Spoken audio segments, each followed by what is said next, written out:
Bienvenidos a Consumo Respeto, un espacio dedicado a los derechos de los consumidores. En el contexto del debate parlamentario de la creación del Fuero Especial de Relaciones de Consumo, que ya tiene sanción del Senado Nacional, nos pareció interesante conocer más acabadamente cuáles son los principales rubros denunciados por los consumidores en nuestro país. Para eso convocamos al doctor Héctor Polino, titular de Consumidores Libres, que tiene, todos saben, una vastísima experiencia y trayectoria en la temática y nos va a ayudar a comprender un poco mejor acerca de, bueno, la cuestión de las principales reclamaciones de la gente, pero también conversar un poco acerca de las perspectivas de estas nuevas normas que van a regir la vida de los consumidores en la Argentina. Aprovecho para invitarlos, como lo hacemos semanalmente, a visitar nuestros espacios en Facebook, Consumo Respeto, y nuestra página web oficial, por supuesto, consumorespeto.com.ar, para que nos hagan llegar críticas, propuestas, todo lo que ustedes consideren valioso para enriquecer nuestro espacio semanal. Enseguida estaremos con estos temas.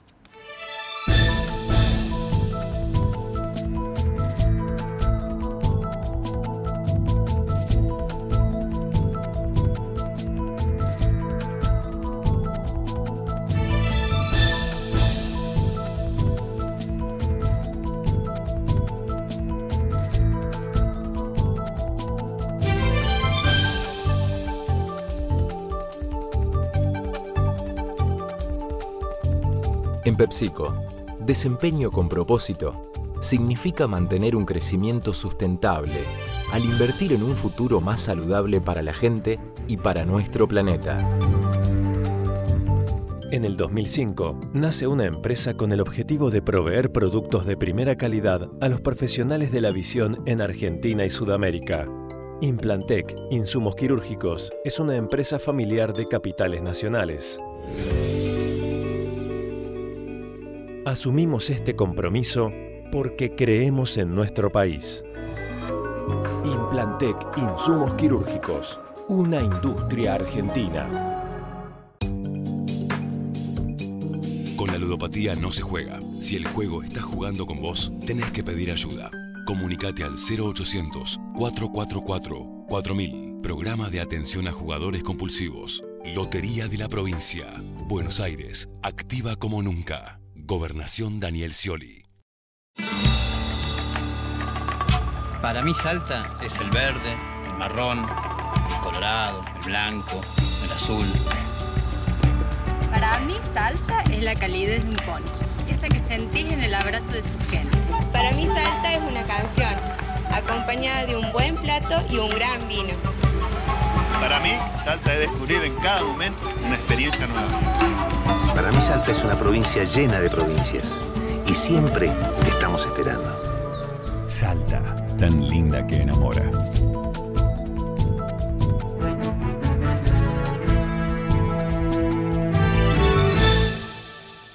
Bienvenido, doctor, a nuestro programa. Gracias por acompañarnos. No, gracias por la invitación.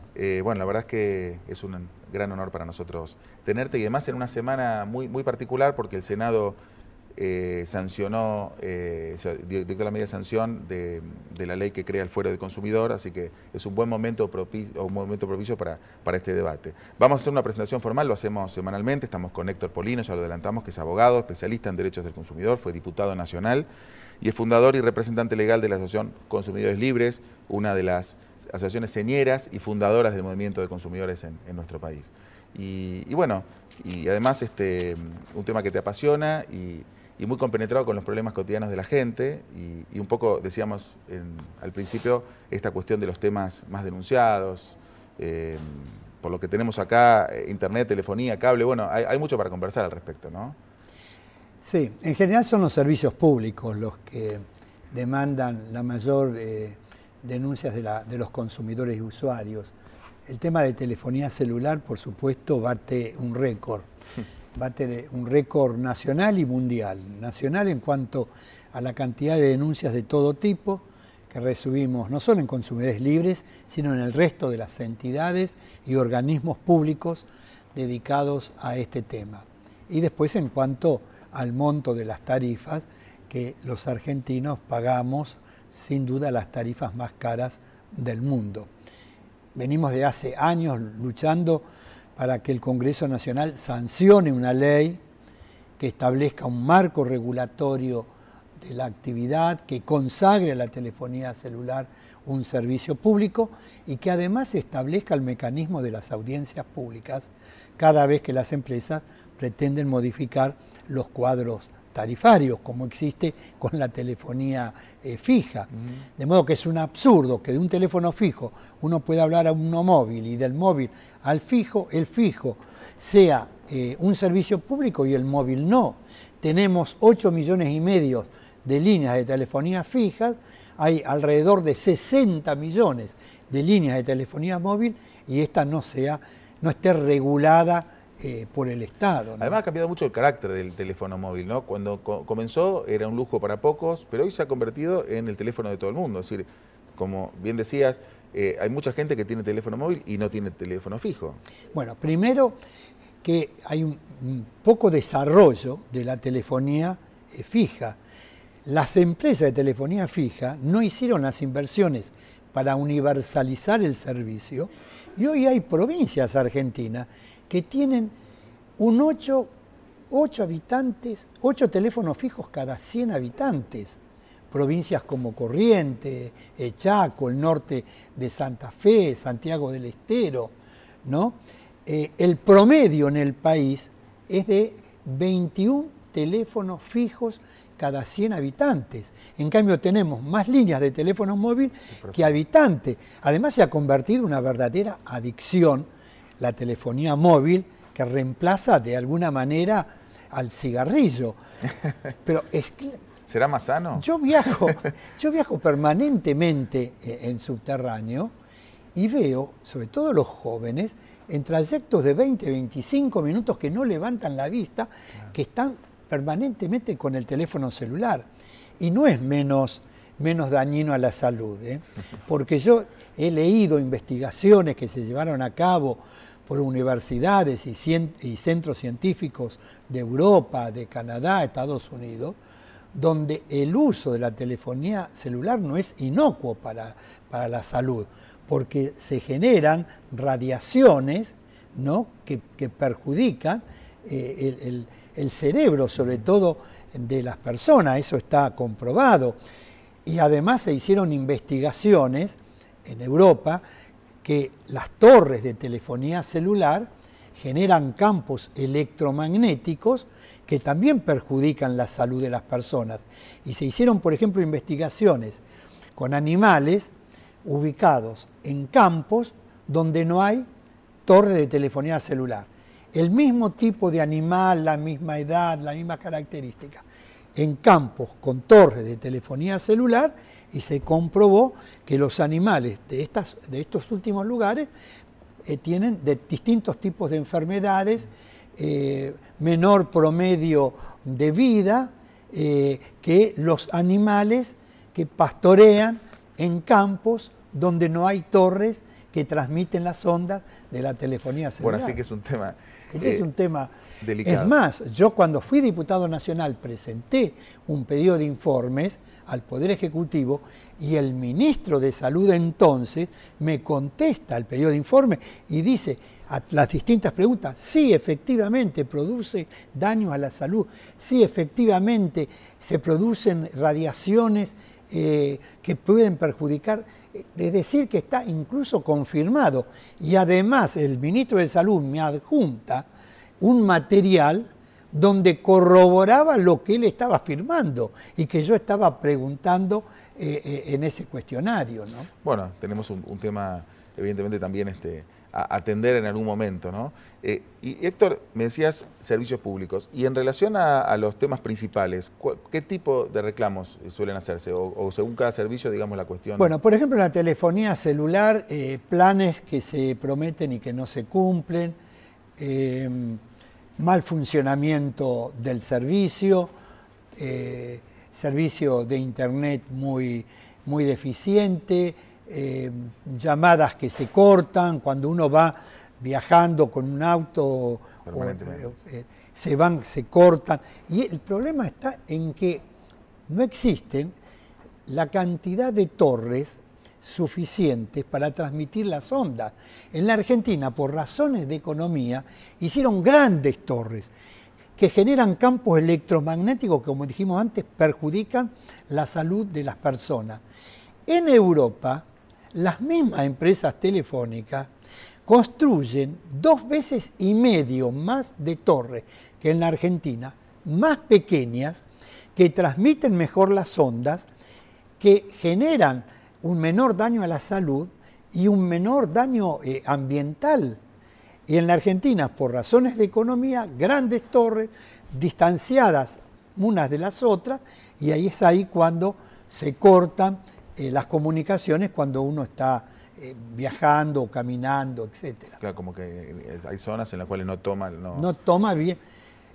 No, bueno, eso aparte uno lo padece a diario. El otro día participamos en una actividad académica la semana pasada en Uruguay, y uno de los expositores que nos visitó el programa, que hablaba sobre este tema, decía que describía la telefonía móvil como un servicio en el cual uno no puede llegar a la familia. Entonces, ¿pero qué quiere decir? Claro, cuando uno dice, hola, ¿cómo te va? ¿Cómo está tu familia? Se cortó. Entonces, entonces hay que volver a insistir. Y además, cada vez que uno llama, porque para establecer una comunicación de 4 o 5 minutos, hay que a veces llamar 3 o 4 veces, van los 30 segundos, ¿no? Por supuesto. Entonces, que además habría que fraccionar esos 30 primeros segundos, ¿no? Porque los 30 lo cobran globalmente. Claro, el tema no sería tan grave si funcionara normalmente, porque claro, realmente es difícil que uno establezca una comunicación de menos de 30 segundos.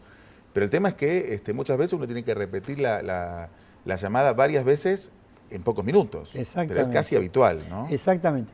De modo que bate un récord la telefonía celular. Después las empresas de electricidad, sobre todo las que operan en la zona de Capital Federal y el conurbano bonaerense, por los permanentes cortes que se producen a diario.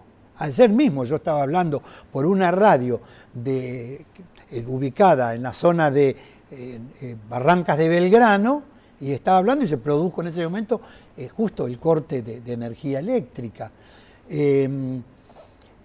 Y ahí también es por falta de inversiones. Las empresas de servicios públicos no hicieron las inversiones para prestar un servicio. Pero ahí no hay un tema, bueno, es un tema un poco extenso igual, pero no hay una combinación de factores, porque no se hicieron las inversiones, pero las tarifas en un momento terminaron siendo casi absurdas. Obviamente la calidad de la prestación es pésima, pero hay una ecuación ahí también donde no se trató seriamente el cuadro tarifario. La tarifa para los usuarios porque estuvieron subsidiadas, pero el gobierno ha estado subsidiando. ¿Pero subsidió la tarifa y la aumentó la tarifa a su vez? ¿O simplemente lo que hizo, mantuvo la tarifa congelada y subsidió una parte? Es decir, las empresas fueron cobrando cada vez más dinero en sus arcas para poder... No, pero las empresas cuando compraban la tarifa a la empresa distribuidora, el subsidio estaba en la tarifa que se le pagaba a la empresa, o sea que, a través de la CAMESA. Así que hubo posibilidades concretas de hacer las inversiones. Pero por supuesto. Además hemos tenido una época en que las tarifas estaban dolarizadas y que se reajustaban de acuerdo a la evolución de la inflación en los Estados Unidos de Norteamérica, cuando en Argentina solo teníamos la alegría de la convertibilidad, claro, del 1 a 1. Tuvieron ganancias extraordinarias. Yo esto, mire, lo he denunciado en presencia de las empresas en la Comisión de Defensa del Consumidor de la Cámara de Diputados de la Nación. En la época en que las empresas tuvieron ganancias extraordinarias, precisamente por ese sistema indexatorio, en lugar de reinvertir una parte de las ganancias para mejorar la calidad, lo giraban al exterior y luego se endeudaban con las casas matrices en dólares, porque un dólar valía un peso o un peso valía un dólar. Y entonces se endeudaron. Cuando salimos de la convertibilidad, cuando un dólar dejó de valer un peso, un dólar empezó a valer 3, 4 pesos, ahí se les produjo un déficit a las empresas. Pero esa fue una decisión empresaria, que cuando esa decisión empresaria le generaba ganancias extraordinarias, no las transmitían eso a los usuarios a través de la tarifa. Entonces, cuando uno toma decisiones empresarias, le va bien o les va mal, pero no tiene que ser siempre el usuario el que tiene que afrontar, claro, las consecuencias de las decisiones empresarias, ¿no? Absolutamente. Y Héctor, otro rubro que siempre aparece en los rankings son los servicios financieros, los bancos, las tarjetas de crédito. ¿Cómo está la cosa?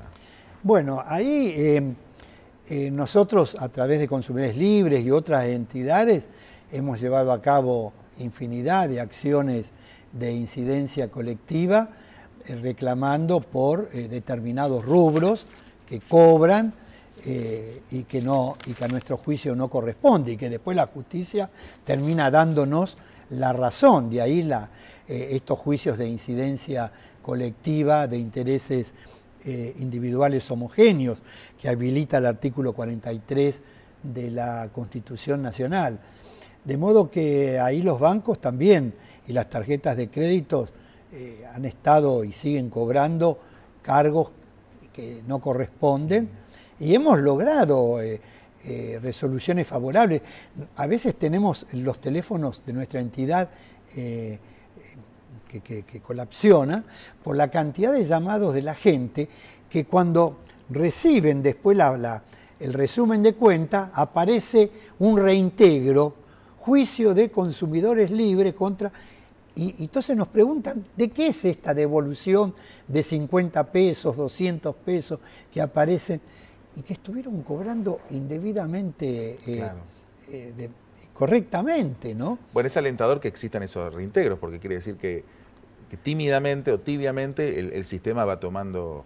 Claro, pero hay que llevar a cabo la acción judicial, ¿no? Claro. Ahora, es importante que el Banco Central de la República Argentina tenga ahí un organismo vinculado a la defensa de los consumidores. Hay alguna mejora también, ¿no? Porque claro, se crea una gerencia, hay algunas normas que ordenan bastante esa cuestión. Con lo cual podemos canalizar reclamos, consultas, asesoramiento. Sí. Y Héctor, digamos, acá tenemos un poco el lado de los problemas. Cuando vamos al lado del reclamo materializado, olvidémonos de la acción colectiva, porque esto lo hace un actor legitimado, como puede ser Consumidores Libres u otra organización. Le puede ir bien, le puede ir mal. Cuando le va bien, la gente se lleva la alegría y la noticia de un reintegro y se entera que le habían cobrado lo que no correspondía, porque aparte encima la gente paga de buena fe sin conocer técnicamente... Porque nadie revisa. Porque nadie revisa y a veces es incomprensible, aún si uno lo revisase. Y si uno lo revisa y se entera, nadie va a hacer un reclamo por 3 pesos. Exactamente. Con 50. Por eso la gran cuestión de los procesos colectivos, esta gran herramienta de acceso a la justicia que hay que fortalecer con el transcurso del tiempo y prestigiar. Pero, por ejemplo, ¿cómo es la parte de la resolución de los reclamos? ¿Cómo están hoy, en promedio, digamos, las empresas para canalizar y viabilizar los reclamos de los consumidores? ¿Los ignoran? ¿Estamos mejor? Es muy difícil poder avanzar. Hemos avanzado mucho, pero todavía falta muchísimo. Por ejemplo, tenemos ahora el tema del gas, que vienen aumentos del 300, 400, 500, 700, depende de la empresa. Hay empresas donde el aumento es mayor que en otras. Hay 2 resoluciones, 2 juicios en marcha, uno de la Defensoría del Pueblo de la Nación y otro de Consumidores Libres.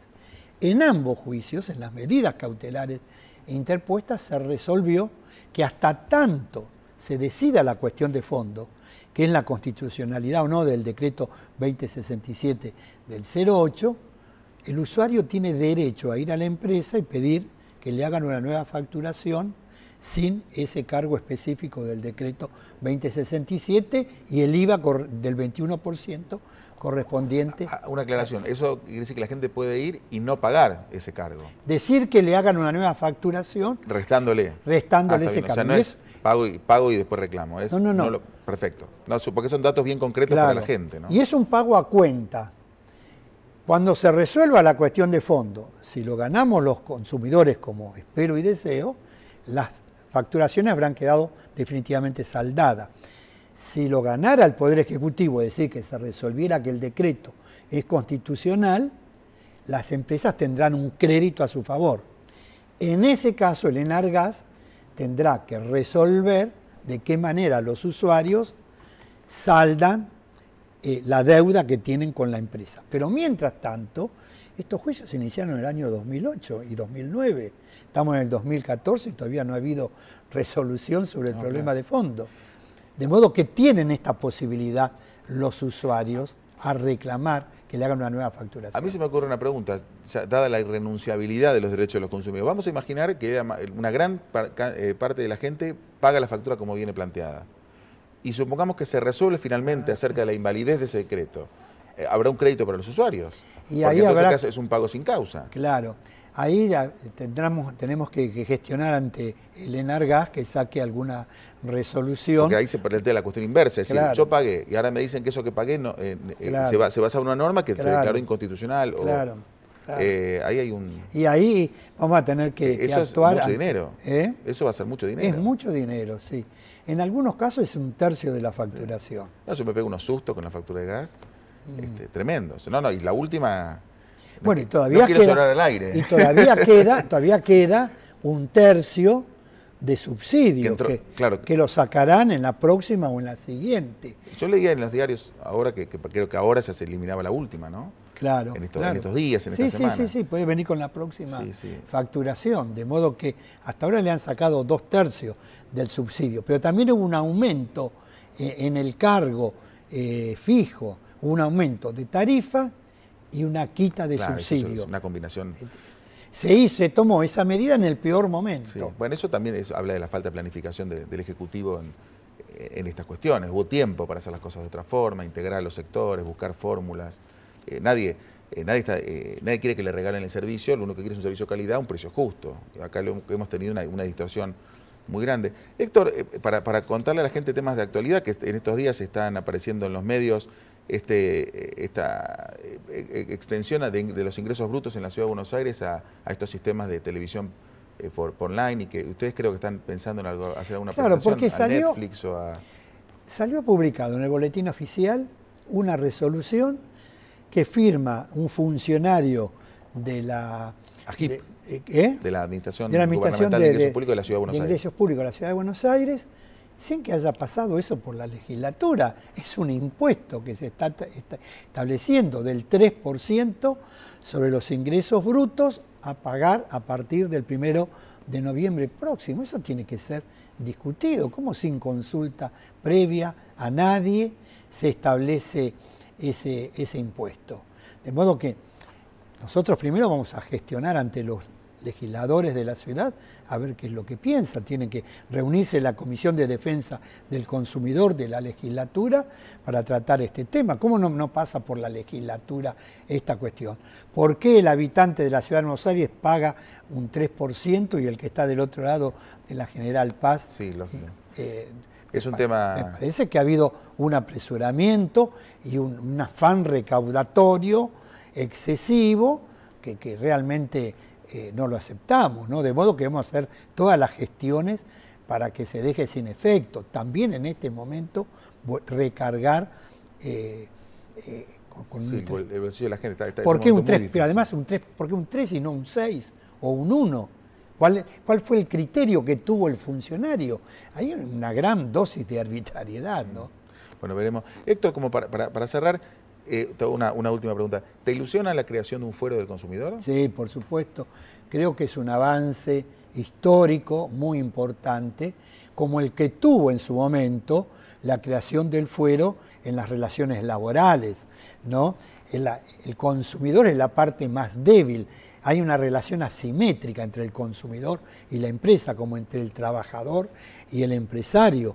De modo que me parece bien un fuero específico, con jueces, con secretarios, con fiscales, imbuidos de estos nuevos derechos y que se puedan canalizar a través de estos juzgados con esa instancia previa de la conciliación obligatoria, donde el empresario está obligado a concurrir. Hoy existen los tribunales arbitrales de consumo en la Ciudad de Buenos Aires y de acuerdo a la reforma a la Ley de Defensa del Consumidor debieron haberse constituido en todas las capitales de provincia, cosa que no ha sucedido.